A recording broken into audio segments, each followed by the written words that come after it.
ಕಾಂಗ್ರೆಸ್ನಲ್ಲಿ ಶಾಸಕರೇ ಹತಾಶರಾಗಿದ್ದಾರೆ. ಈ ಸರ್ಕಾರ ಇದೆಯೋ ಸತ್ ಹೋಗಿದ್ಯೋ, ಲಂಚ ಇಲ್ಲದೆ ಸರ್ಕಾರದಲ್ಲಿ ಯಾವುದೇ ಕೆಲಸ ಮಾಡ್ಕೊಡ್ತಾ ಇಲ್ಲ. ಕಮಿಷನ್ ಮಾಫಿಯಾ ಮೂಲಕ ಆಡಳಿತ ನಡೀತಾ ಇದೆ.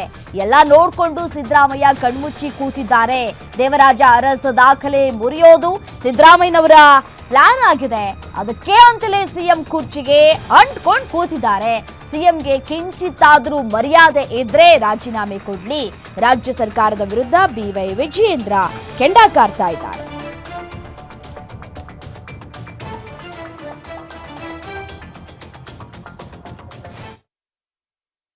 ಇವತ್ತು ನೇರವಾಗಿ ನಾನು ಆರೋಪ ಮಾಡ್ತಾ ಇದ್ದೇನೆ, ಈ ಸರ್ಕಾರ, ರಾಜ್ಯ ಸರ್ಕಾರ ಒಂದು ಕಮಿಷನ್ ಮಾಫಿಯಾಗೆ ಇವತ್ತು ಬೆಂಬಲವನ್ನು ನೀಡ್ತಾ ಇದ್ದಾರೆ.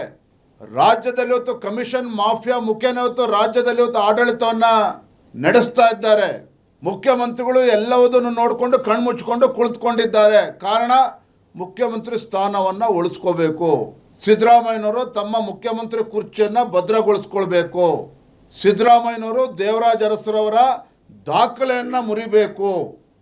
ಇವರು ದೇವರಾಜ ಅರಸರ ದಾಖಲೆಯನ್ನು ಮುರಿಯೋದಕ್ಕೋಸ್ಕರ ರಾಜ್ಯವನ್ನ ಲೂಟಿ ಮಾಡಿ ಯಾವುದೇ ಒಂದು ಅಭಿವೃದ್ಧಿ ಕೆಲಸ ಕಾರ್ಯಗಳು ಇಲ್ದೇನೆ, ಲಂಚ ಇಲ್ದೇನೆ ಇವತ್ತು ಯಾವುದೇ ಕೆಲಸ ಕಾರ್ಯಗಳು ಇವತ್ತು ಆಗ್ತಾ ಇಲ್ಲ ಅನ್ನೋದಾದ್ರೆ, ಈ ರಾಜ್ಯದಲ್ಲಿ ಮುಖ್ಯಮಂತ್ರಿಗಳು ತಮ್ಮ ಸಂಪೂರ್ಣ ಹಿಡಿತವನ್ನ ಕಳೆದುಕೊಂಡಿದ್ದಾರೆ. ಹೊಸ ಮನೆಗಳು ಇವತ್ತು ಕಂಪ್ಲೀಟ್ ಆಗಿದ್ರು ಕೂಡ NOC ಸಿಗ್ತಾ ಇಲ್ಲ. ಪಾಪ ಜನರೇಟರ್ಗಳು ಹಿಡ್ಕೊಂಡು ಇವತ್ತು ಮನೆ ಗೃಹ ಪ್ರವೇಶಗಳನ್ನ ಮಾಡ್ತಾ ಇದ್ದಾರೆ ಇವತ್ತು ಬೆಂಗಳೂರು ಮಹಾನಗರದಲ್ಲಿ. ಇದು ಇವತ್ತು ರಾಜ್ಯದಲ್ಲಿ ಇರ್ತಕ್ಕಂಥ ಪರಿಸ್ಥಿತಿ. ಇವತ್ತು ಒಂದು ಪತ್ರಿಕೆ ನೋಡ್ತಾ ಇದ್ದೆ, ಪೀಣ್ಯ ಇಂಡಸ್ಟ್ರಿಯಲ್ ಎಸ್ಟೇಟ್ ಅಲ್ಲಿ ಯಾವುದೇ ಅಭಿವೃದ್ಧಿ ಕೆಲಸ ಕಾರ್ಯಗಳು ಆಗದೇನೆ ನಾವು ಪಕ್ಕದ ತಮಿಳುನಾಡಿಗೆ ಹೋಗ್ತೇವೆ ಅಂತೇಳಿ ಅಲ್ಲಿ ಅಸೋಸಿಯೇಷನ್ ಅಧ್ಯಕ್ಷರು ಹೇಳಿಕೆ ನೀಡಿದ್ದಾರೆ. ಇದು ರಾಜ್ಯ ಸರ್ಕಾರ ನಡೆಸ್ತಾ ಇರ್ತಕ್ಕಂಥ ರೀತಿ. ಇವತ್ತು ರಾಜ್ಯವನ್ನ ಇವರ ಕಮಿಷನ್ ದಂಧೆಗೆ ರಾಜ್ಯವನ್ನ ಬಲಿ ಕೊಡ್ತಾ ಇದ್ದಾರೆ.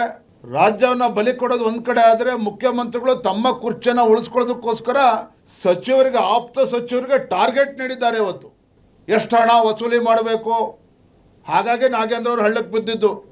ಅವರ ಕೇಂದ್ರದ ವರಿಷ್ಠರಿಗೆ ಕಪ್ಪ ಕಾಣಿಕೆ ನೀಡಬೇಕು ಅಂತೇಳಿ ಟಾರ್ಗೆಟ್ ಕೊಟ್ಟಿದ್ರು ಮುಖ್ಯಮಂತ್ರಿ ಸಿದ್ದರಾಮಯ್ಯನವರು.